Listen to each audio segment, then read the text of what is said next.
Okay, let's get started. Welcome to the College of Public Health and Human Sciences seminar series. And I'm Marie Harvey, the Associate Dean for Research, and I'm absolutely delighted to welcome all of you to today's seminar. It's going to be a special treat, I can promise you. I am also pleased to introduce Laurel Kinsel. Laurel is an associate professor in the Environmental and Occupational Health Sciences program here in the college. And she has graciously agreed to introduce our speaker today and to moderate the session. So with no further ado, I hand it over to you, Laurel.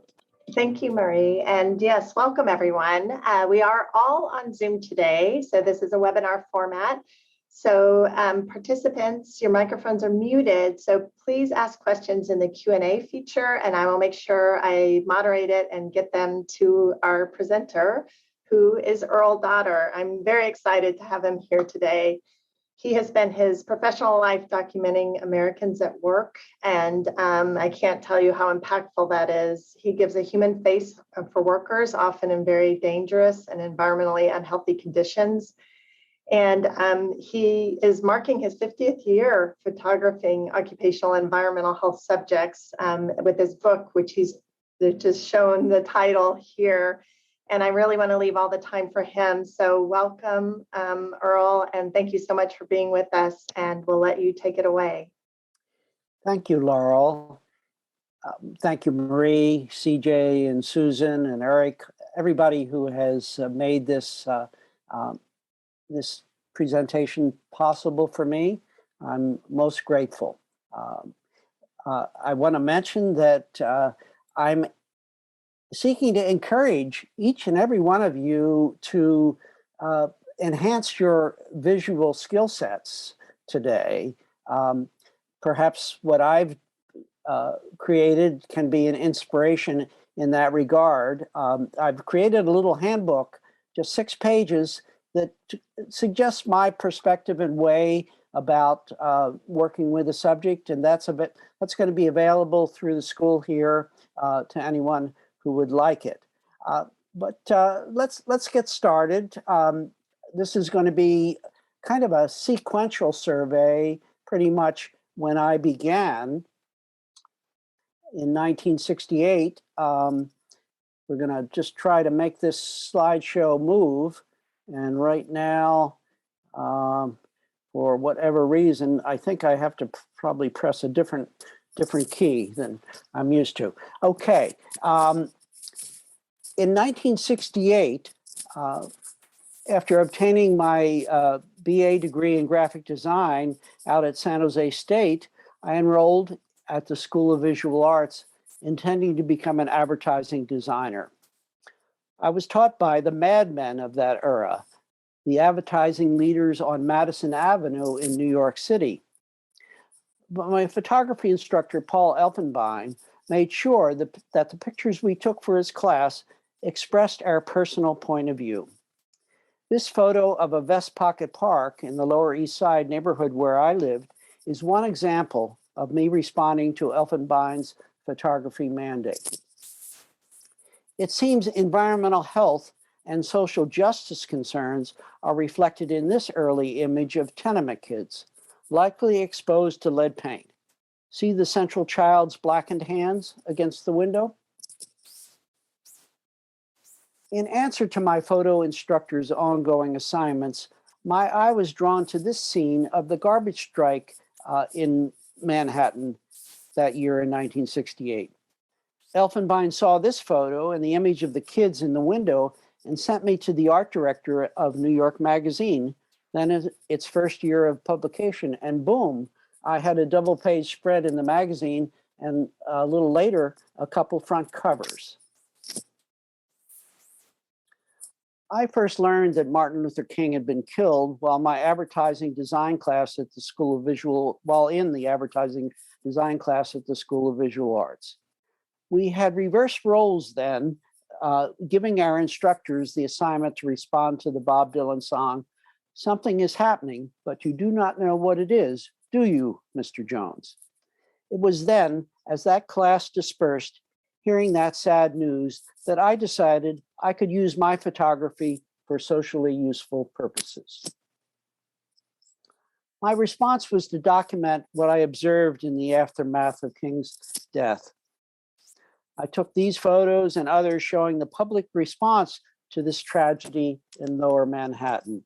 The photo on the right is showing a window washer actually cleaning the memorial to King just shortly after King had been killed.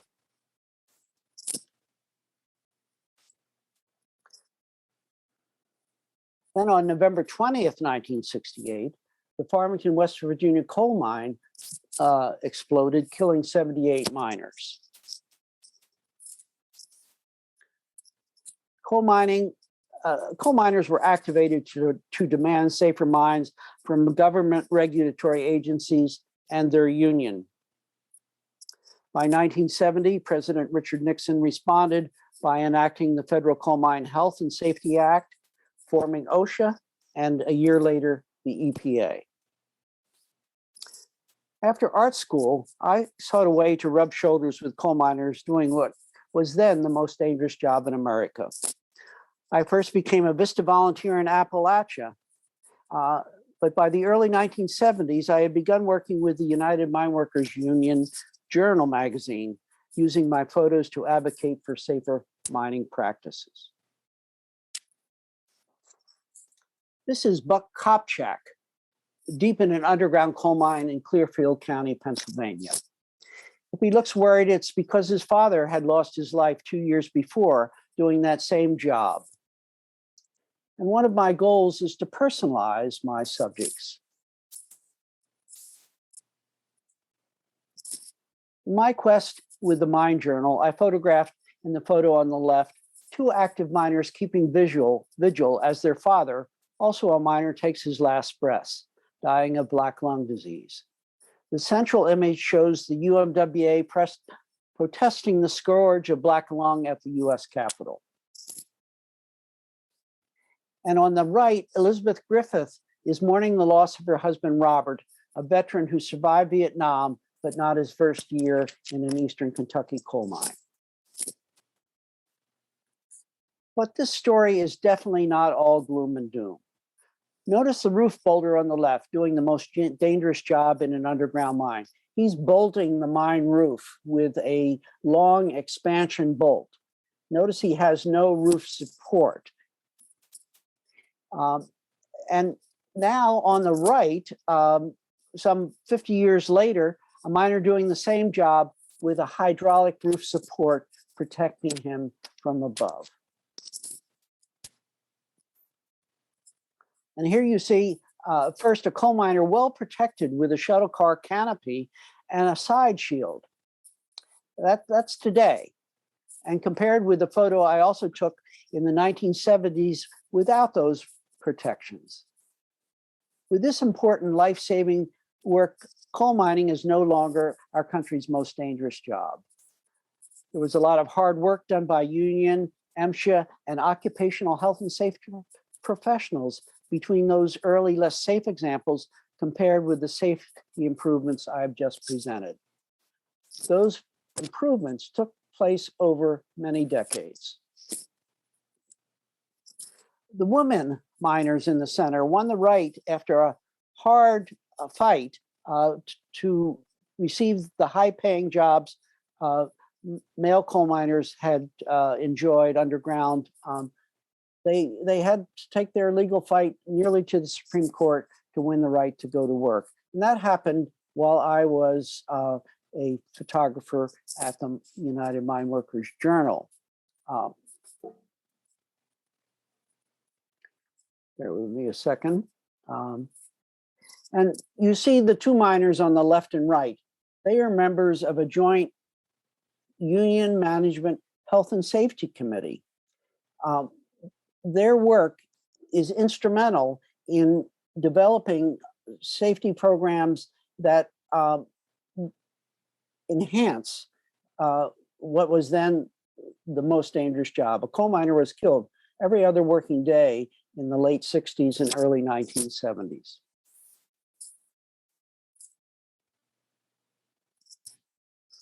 It's a sad commentary. These jobs that provided the fuel to light and heat our homes are ending as our nation seeks sustainable energy production. But my wife, Deborah Stern, a union attorney for over 30 years, is making sure those miners receive the pensions and health care they earned as active miners. Much has changed for the better in the lives of coal miners. The work occupational health and safety professionals performed was instrumental in making that happen. I began my occupational health and safety photography at a fortuitous time. President Nixon signed into law the EPA in 1970, beginning the effort to clean up our nation's air and waterways. It was an opportunity for me to document environmental problems needing correction, like this community along the James River. Its name is Hopewell, Virginia. The James River was highly polluted with a chemical called ketone that had very detrimental consequences to human health. As part of my UMW Journal coverage in the early 1970s, I documented the consequences of the Buffalo Creek flood in Logan County, West Virginia, when a coal mine wastewater impoundment collapsed, killing 128 residents up and down that coal-rich mountain hollow. As I mentioned before, I always try to personalize my subject because I think it is easier to care about someone you're acquainted with. Meet Buffalo Creek coal miner Paul Rhodes. I took this portrait of him while he was waiting to go underground for the first time after the Buffalo Creek flood had taken the lives of his wife and daughter. Of course, I was not working in a political vacuum. On November 2nd, 1976, Jimmy Carter was elected president. That political shift affected my photo opportunities directly. I would soon leave my 5-year stint photographing for the UMW Journal. By that time, I had become interested in taking on a new subject. I wanted to follow cotton mill workers, largely working in the South, whose lungs were affected by exposure to cotton dust, much the way coal miners were impacted by coal dust. But I decided to start at the beginning of the cotton production process. Here you see on the left, Tundra Lucas at the age of 10, harvesting cotton in Bolivar County, Mississippi. On the right, another child is eagerly looking at the weigh-up scale to determine how much his day's work picking cotton will pay him. And incidentally, Mississippi was the last state in the nation to enact compulsory education law, and that only occurred after the cotton crop harvest was fully mechanized.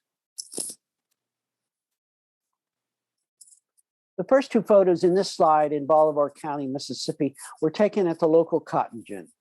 Notice the man in the center is making use of his own PPE to protect his lungs from the airborne cotton dust. He has also stuffed cotton balls in his ears to dampen the machinery noise. On the right, you see a cotton mill loom tender at work in South Carolina. His job requires him to lean into the dust-laden cotton loom to repair broken loom threads. He usually was looking after 30 or 40 looms. When a thread broke, the loom would stop, and he would have to perform that work you see in the photo on the far right. Here you see another loom tender is at work. By this time, President Carter had appointed a new OSHA director. Her name was Eula Bingham, who gave me the name of the CEO of the Regal Textile Manufacturing Company. I was told the newest Regal mills already exceeded OSHA's new cotton dust standard, and that that standard had just been promulgated. With that information, I called up the CEO at Regal and suggested he let me photograph in his older antiquated mills first to show where his company was coming from, but that he also should let me photograph in his newest mills that already met the new OSHA standard to show where his company was heading. He liked this idea and gave me access to an older mill in South Carolina and a new one in northern Georgia. Cotton mill workers posted these signs all around their mill village in Greenville, South Carolina. Because of their brown lung disease, coughing kept them from sleeping soundly. Essentially, they had created their own hospital zone in their mill village. Years later, I used this phrase for the title of a book called The Quiet Sickness, a Photographic Chronicle of Hazardous Work in America. Here you see members of the Carolina Brown Lung Association in Roanoke Rapids, North Carolina. It was a political activism by this integrated group of bisonosis victims with their union that resulted in the OSHA cotton dust standard becoming enacted. But as I said before, my photo work did not exist in a political vacuum. By 1980, Ronald Reagan had been elected president with a new set of priorities. Bisonosis victims like Elsie Morrison, seen here in her Irwin, North Carolina home, were still getting sick from exposure to cotton dust. Morrison in this photo had just come home from work at the Burlington Cotton Mill near where she lived. She was taking care of her sleeping grandchild because his mother had to leave for work in the evening shift at that same mill. Morrison's brown lung induced coughing fit had just woken this child up from his afternoon nap. The photo with the white border shows Lewis Harrell in his mid-60s on the day he retired from the J.P. Stevens Cotton Mill in Roanoke Rapids, North Carolina. A year later, he is bedridden from brown lung as he holds his retirement plaque he received from the J.P. Stevens Company for 28 years of loyal and faithful service. The last photo shows members of the CBLA at Lewis's funeral, just 2 years after he had retired. President Reagan's new team wasted no time challenging the new cotton dust standard. They used a cost-benefit argument, but lost that battle in the United States Supreme Court. But that did not stop Thorne Auchter, the new OSHA chief, from shredding 50,000 brochures that used Harold's photo on the cover and other of my images inside the booklet that was set to be distributed to cotton mill workers throughout the United States. Auchter republished the brochure with no photos, and that's the largely blank brochure you see in that group there. While my work at OSHA ended for a time in 1980, I continued following job health and safety improvements at the United Mine Workers Union. Note this auto worker struggling to install a roof rack on a vehicle production line. He's using a heavy compressed air impact wrench at arm's length from his torso. Clearly, this job was not designed with this auto worker's health and safety in mind. But now look at this auto worker using two of the same heavy impact wrenches with no difficulty because those tools are counterweighted from cables. This job design is not only healthier for the worker, but it also makes that worker's job much more productive. Now let's look at some public service jobs. In these photos from the 1980s that fortunately are most often done in a much safer way today, the trash hauler is working in low morning light. You see him without wearing any reflective clothing. Impatient motorists then ran over trash haulers with regularity when this picture was taken. The window washer on the 80th floor of the Empire State Building swung out of the window with one hook of the safety belt secured to the window frame. Then once he was out, he would hook the other end of the belt. Today, many newer buildings have well-designed scaffolds with side rail guards in place that the window washer can adjust up and down the building as needed. All these job design improvements have led to workers enjoying safer, healthier, and more rewarding working lives in the 5 decades I've been photographing at job sites. But many challenges from that era still exist today.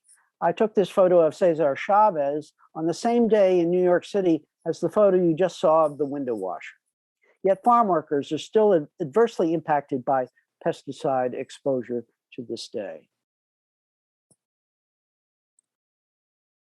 The factory worker on the left must regularly lock out machinery for adjustment. A joint management union health and safety committee came up with the idea of personalizing the lockout tag-out tags with photos of the machinery operators included. It was found that anyone thinking of turning on a machine while it was being serviced would think twice about flipping on the switch if the tag was personalized with the face of someone they likely knew. By 1999, and with the help of the Harvard School of Public Health, I was a visiting scholar there. I had obtained a fellowship from the Alicia Patterson Foundation, supporting a year-long effort to document what had become, by then, our nation's most dangerous job. The exhibit was called The Price of Fish. It documented the costs commercial fishermen pay in lost lives and limbs to make a living. You see the 80-foot-long fishing trawler I spent 7 December days on in the North Atlantic, 120 miles east of Portland, Maine. Deckhand Woody Woodbury is casting off from Portland's commercial fishing pier. 18 inches of snow had fallen the night before, and 2 fishermen had died in that storm a few miles up the coast.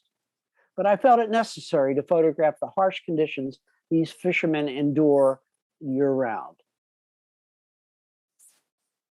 2 deckhands bear the brunt of a rogue wave coming over the side at 10 p.m. The rising seas and fierce winds did not deter the seabirds from scavenging a meal, however. Gabe Fuller, the first mate, shovels ice on the freshly stowed catch in the fish hold. When I boarded the fishing trawler in December, the captain's succinct advice was, "Earl, never turn your back on the water." Here, fishermen tried desperately to save a fishing boat from sinking. The boat had been allowed to fill to an unstable level because a bilge pump had failed during a storm in the harbor. This is the waterfront in Gloucester, Massachusetts, with a storm looming. Commercial fishermen have worked in dangers imposed by the sea for centuries from this harbor. When 9/11 happened, I had no special access to Ground Zero in Manhattan, where 423 firefighters had perished that day.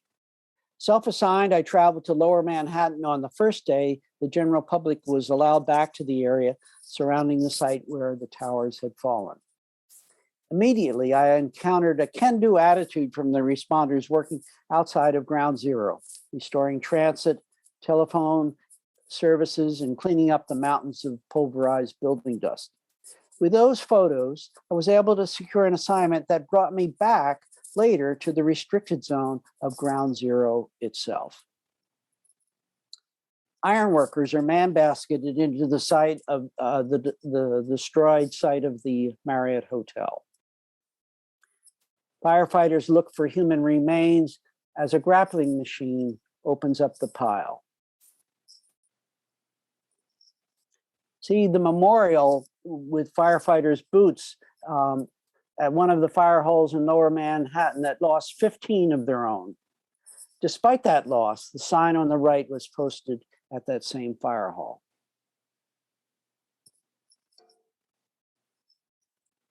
It is a tribute to the expertise of industrial hygienists, union and management health and safety committees, and a culture of safety instilled by workplace safety training with the thousands of emergency responders working on Ground Zero, that there were no further lives lost in the rescue recovery at the site. Here you see an image on the left just after the attack, and 2 other images show all the emergency responders assembled as the last beam from the towers is brought out of the site to be installed in the future 9/11 Memorial Museum. Moving closer to my home, located in Silver Spring, Maryland, we see a migrant farm worker crew harvesting watermelons on Maryland's eastern shore. Notice the stooped labor required to lift the heavy melons from the ground. This exhibit project was sponsored by the Migrant Clinicians Network, based in Salisbury on Maryland's eastern shore. On another project through the Harvard School of Public Health called The Farm Worker Feeds Us All, I met migrant Isidro Flores from Honduras. He was quite proud of his legal documentation. Mr. Flores was quick to pull his visa from his pocket when I first met him in northern Maine. There's situations like this where subjects volunteer to contribute to my photos that remind me to mention just how it is important for all of you to document with your cell phone cameras spontaneous responses like this during your own outreach. My work with migrant farm workers also took me to all the hand harvests in Maine.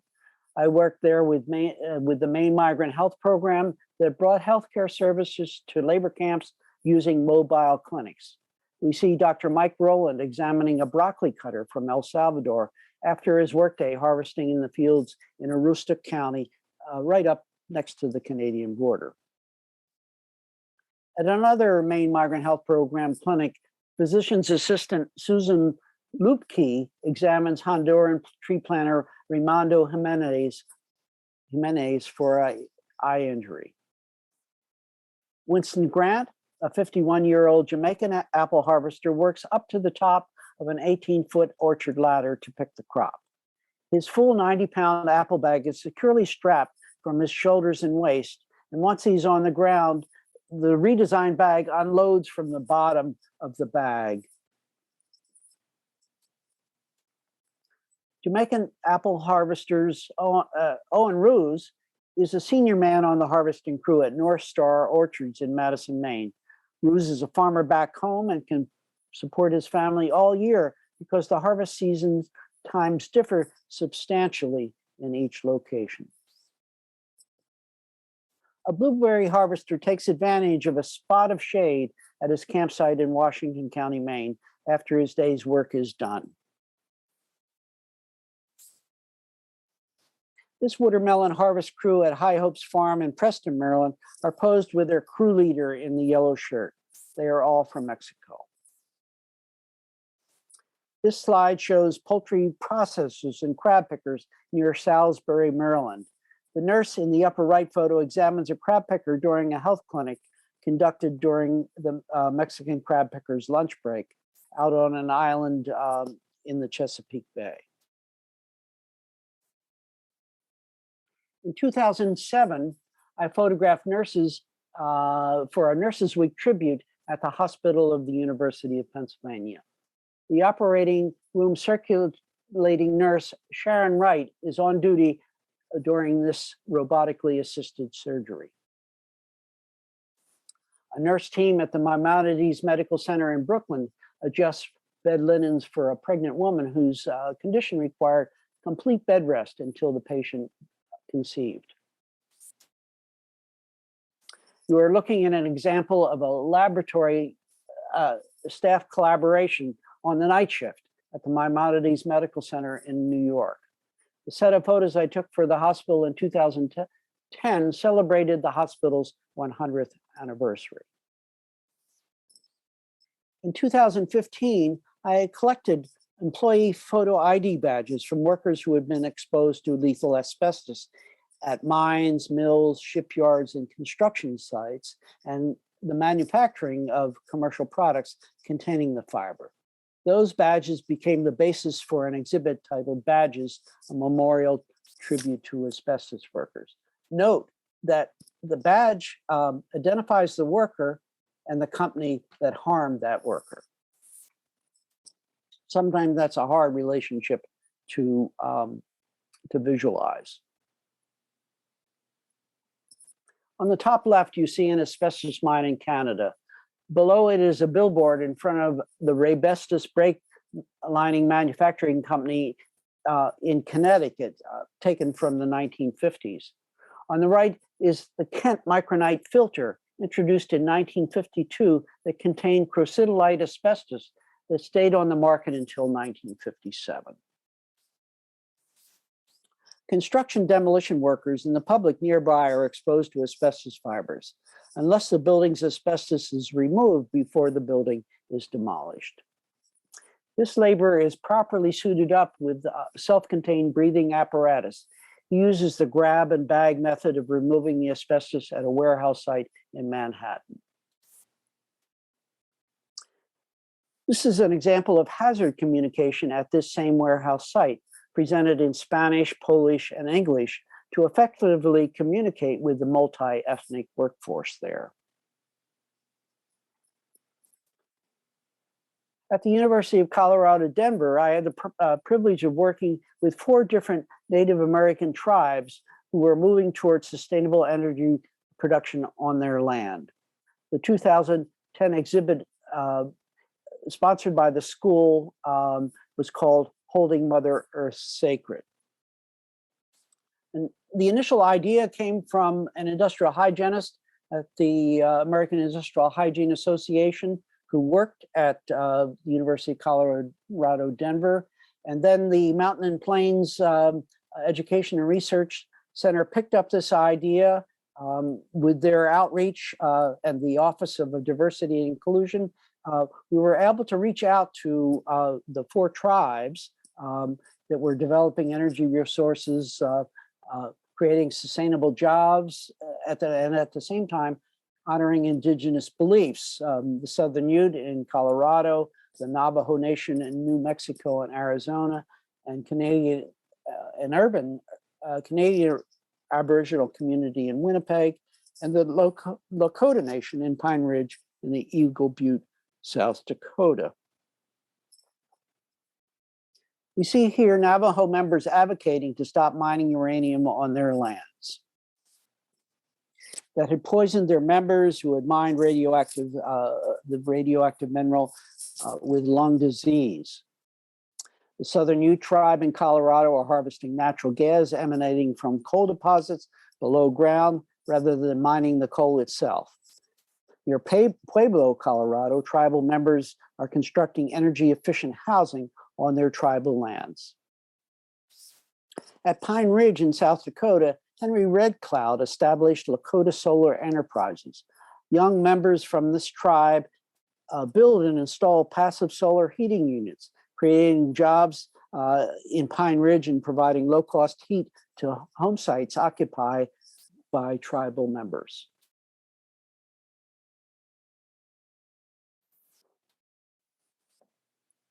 Employees install a passive solar heating unit that uses an electric blower, taking less power than a light bulb to move the warmed air throughout Lakota home sites. And so now let's shift to photographs of essential workers in the time of COVID-19, as well as a historical look at personal protective equipment. Back in 2021, in February, I took photos at this free walk-up COVID-19 testing site along 16th Street in Washington, D.C. The nurse in charge said I was free to photograph, but I should not overtly identify any of the residents seeking COVID tests. The protective equipment used in the outdoor site helped keep everyone safer. The staff at the testing site was providing a much needed service to the residents of this Adams Morgan neighborhood in Washington, D.C. In a vital ritual now performed throughout the U.S., healthcare workers and first responders perform COVID tests that provide essential contact tracing information and quarantine that result from that information necessary to keep the pandemic in check. Back in my Silver Spring neighborhood, all I had to do was walk out my front door to see my trash and recycling pickup crews all masked up who were protecting themselves, though this one worker in the foreground had a less than adequate mask to protect him from COVID. Here we can compare 2021 with 1918 face mask protections. An N95 mask is an obvious improvement to the gauze mask worn by the street sweeper in 1918. In this series, I've seized opportunities to photograph workers in my own neighborhood that I know personally. And then Jose, my postman for the last 15 years, came down my block. Gloved and masked up. Fortunately, the New York City mail carrier in 1918 also wore protection. I abided by the COVID guidelines clearly posted at my local car wash on Georgia Avenue. And you also see a 1918 influenza messaging poster here.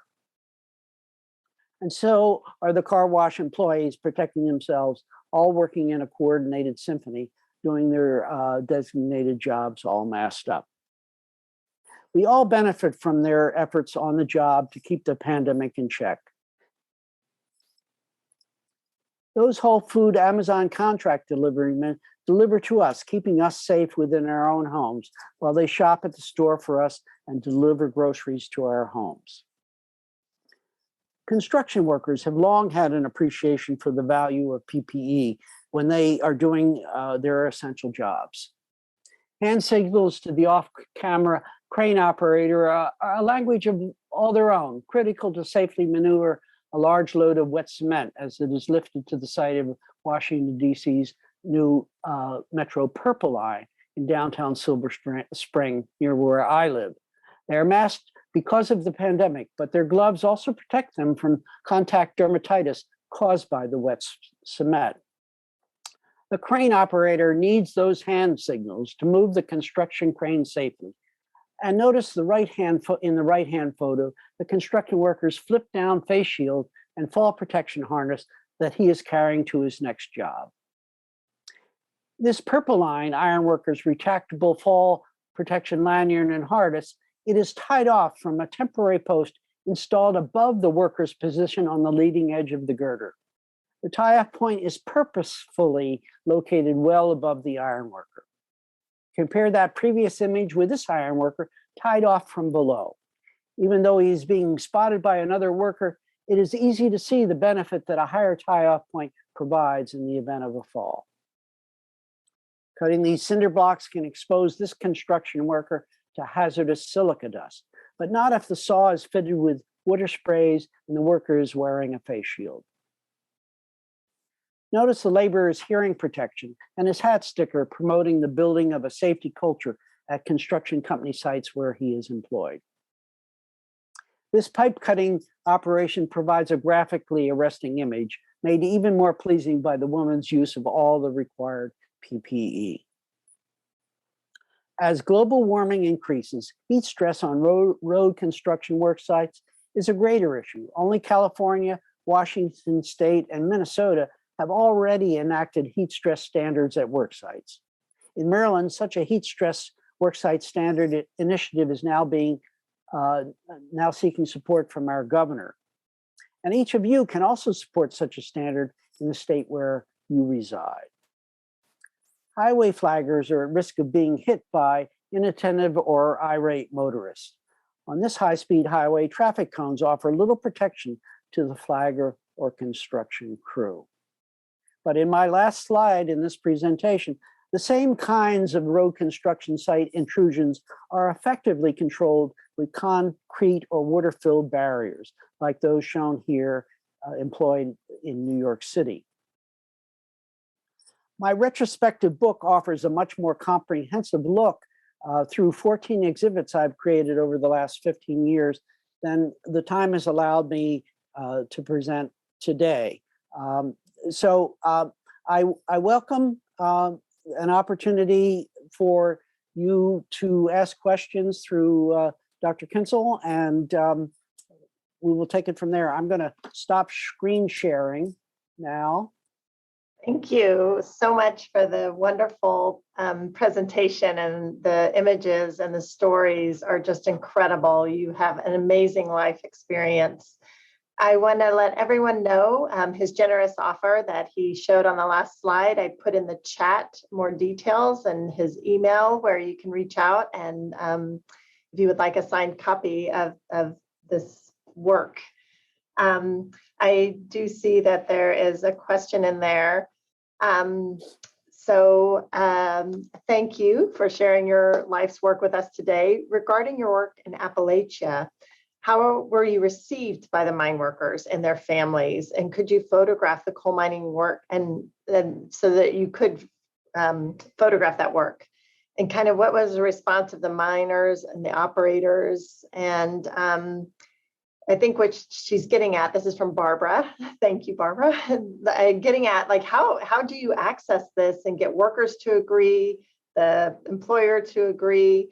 And then based on your experiences, what communication recommendations do you have for health and safety researchers that are in these similar communities that may not like outsiders coming in?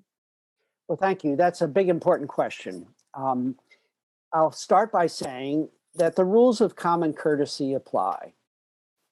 When I began photographing, my photography instructor only allowed his students to use a 50mm lens. That's what your own eye sees.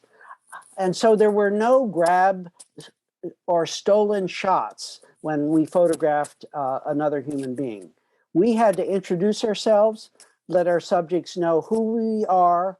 And oh, incidentally, I'm a student at the School of Visual Arts, and I have a photography course, and my instructor is really interested in me photographing residents who live around where I live in our Lower East Side neighborhood. Would you mind if I took your picture here in the park? And so you kind of tailor your outreach to the rules of common courtesy. If you do your job explaining what you want to accomplish and who you are, I think the favor is usually returned. There's another aspect to the story, however. The United Mine Workers is an organization with their magazine that reaches out to their membership. Back then, it was every 2 weeks. So when I initially took photos, those images started to resonate with the members. They saw what I was doing. They, for the most part, I think appreciated what I was doing. It was giving them a visual voice. So I started to get what I call the best possible opportunities. Command performances. Earl, would you come down to see me? I'm a black lung victim in southern West Virginia. I can't get out because of my ill health, but I would love to show you where I live and have lived since I was a young man. And so those kinds of invitations open the doors up. I'll offer one other mine worker example. I was invited to have supper with a health and safety committeeman at a mine in West Virginia the night before. That was the best opportunity to get to know one another. And later on in the evening, this coal miner said, Earl, we have a very wet section in our mine. And I'm not going to tell you to take a picture, but we're going to go through that area, and the water is almost up to the top of the boots of the miners, and they're handling electric pumps. So if you think it's a worthwhile picture to take, you might consider taking it. And so you begin to get ideas about the way forward. And then often I was working with a writer. And so I would set the camera in my lap or still leave it in the camera bag and learn through the course of the interview. And I give the example of a black lung victim describing 17 different medications that he took during the course of the day. And so after the interview, I said to Luther David, Luther, would you show me where you keep the medications? And he said, follow me. And he hoisted himself out of his easy chair to his bedroom, another similar chair, right in front of his meds. But that trip totally spent him. He was fully exhausted. He started a coughing fit right in front of those meds, which resulted in a photograph. And so my subject is living their life out in front of my camera rather than acting it out. And I'll leave it at that. Long answer, short question. I love it. It is so interesting to hear how you get to where you are. And I agree with you. I think just that honesty and being genuine when you're speaking with community members or workers or anyone can get you so far along. And we have another question, so I'll not delay here. From Perry. Thanks, Perry. This was an amazing set of images. Have you worked with researchers to translate their findings more effectively using photographs? Any advice? Well, as I noted in my presentation, the political winds changed periodically during the course of my career. And I found that it made sense for me to have science behind my photography. And I reached out to the Harvard School of Public Health back in 1996. I created an exhibit, The Quiet Sickness, a photographic chronicle of the hazardous work in America. And lo and behold, they were celebrating the 75th anniversary of the School of Public Health there. And so I was invited to exhibit. But before long, I became a visiting scholar. And I started to work with scientists, academics who were studying the apple bags that needed to be redesigned by the farm workers, the various safety procedures that commercial fishermen were using. One of the scientists had found that commercial fishermen in the dead of winter were branding their styrofoam buoys with a hot iron, creating this toxic smoke in their fishing shanties that was very hazardous to their health.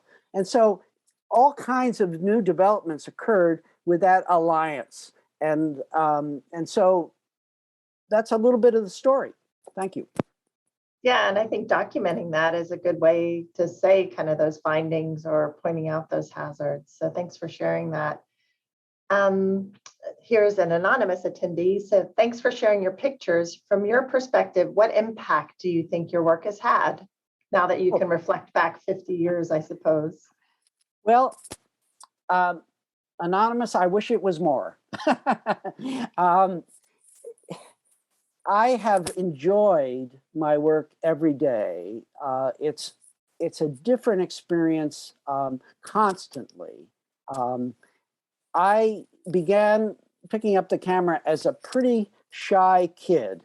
And the camera gave me a reason to interact with other folks. And it became my own therapy, so to speak, that helped me become a wholer person in the process. And so that's not exactly the answer to your question, but I feel like what I do has, in addition to making me a more effective person, I've given workers the visual tools to be effective communicators in their own right. And so the publications, trade union magazines have had the standards, the worksite standards that OSHA has promulgated, and they had to get past muster in front of Congress. My photographs have been used to good advantage to advance that messaging. And in this day and age, the Zoom talk is the latest vehicle for me, and I've had to transition from physical exhibits that I set up and move around the country with a fair amount of difficulty to this new format. And so I'm reaching out to more people now probably than I ever have. And so I'm pretty happy with the opportunity that being an occupational health photographer involves. That's lovely. I have a question for you. I'm so interested because you have been in so many different situations and you obviously have an awareness for occupational health and safety. So how did you keep safe? Who took care of you while you were in these difficult and hazardous environments? Well, my wife has asked that question. And she knows that I have the best occupational health and safety experts watching my back. I felt the most vulnerable out on the open ocean. Over a 7-day period, my wife could only speak to the captain one time, and the weather was going pretty poorly. And so she didn't have any kind of regular contact with me. So I really do follow the lead of the safety professionals that are often giving me a tour at a given work site. I listen to what the workers themselves have to say about their own job experience. And I pay attention. It's been a learning process for me. I'm not an expert. I have not had any special training in public health or occupational health and safety. But over the course of 50 years, a fair amount is rubbed off.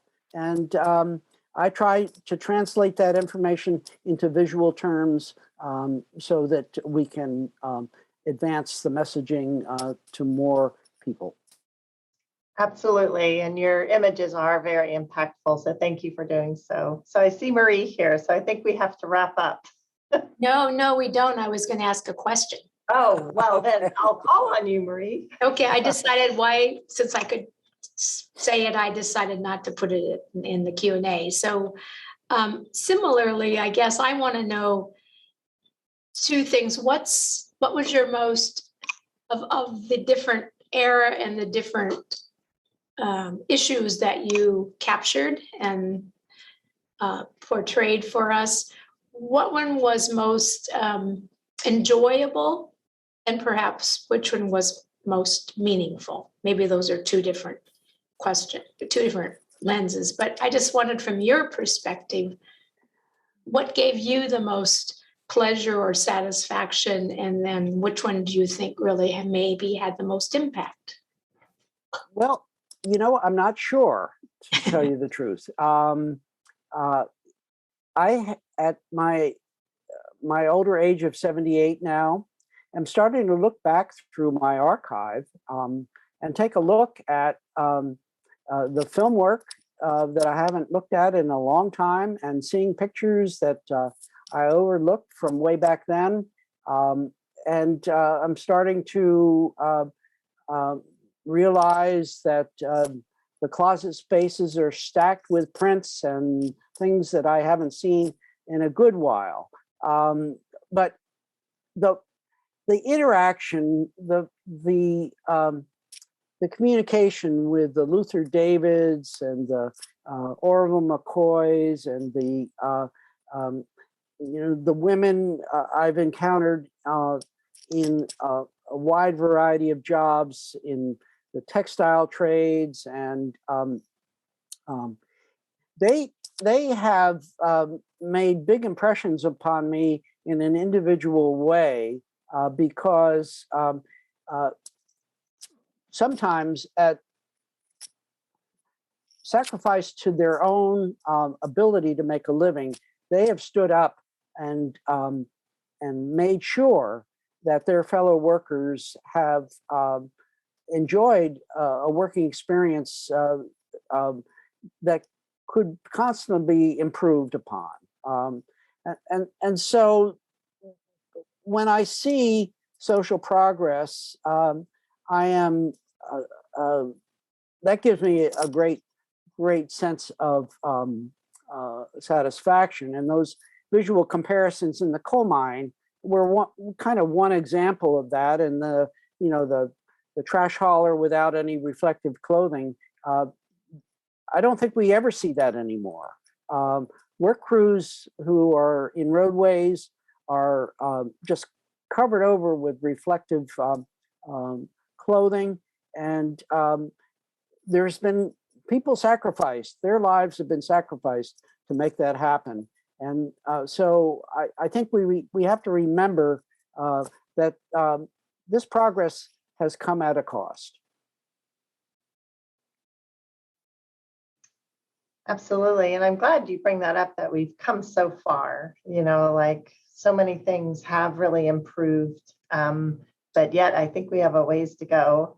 And it warms my heart that you worked with the commercial fishermen and the Northeast. I work with commercial fishermen. That's predominantly where my research is, here in the Pacific Northwest. And sadly, there's still a lot of fatalities and a lot of injuries. So it's something I'm trying to help solve. So if you ever want to photograph Dungeness crab fishermen, let me know. Right. Thank you Great. for that invite.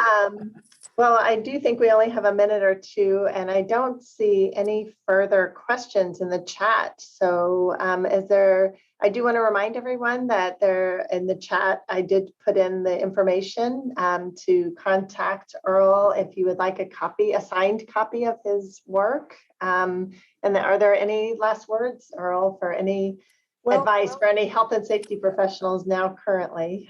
Well, I think a lot of you who are attending this chat are in your mid-career. A good portion are beginning your careers. Yeah.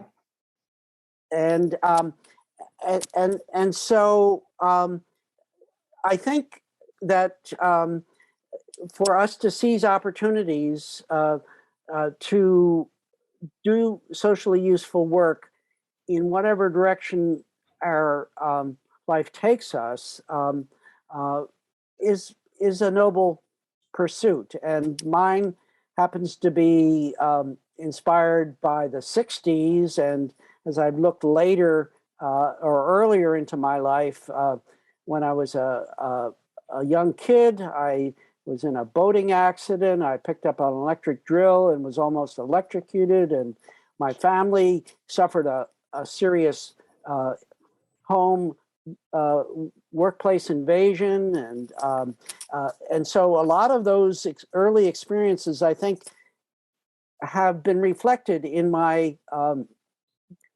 my life's path, and so I'm beginning to understand that to a greater degree as an older man, and so those of you who are beginning on this path of public health and work in the health sciences, I commend you for that direction. And if you need pictures, you know how to reach me.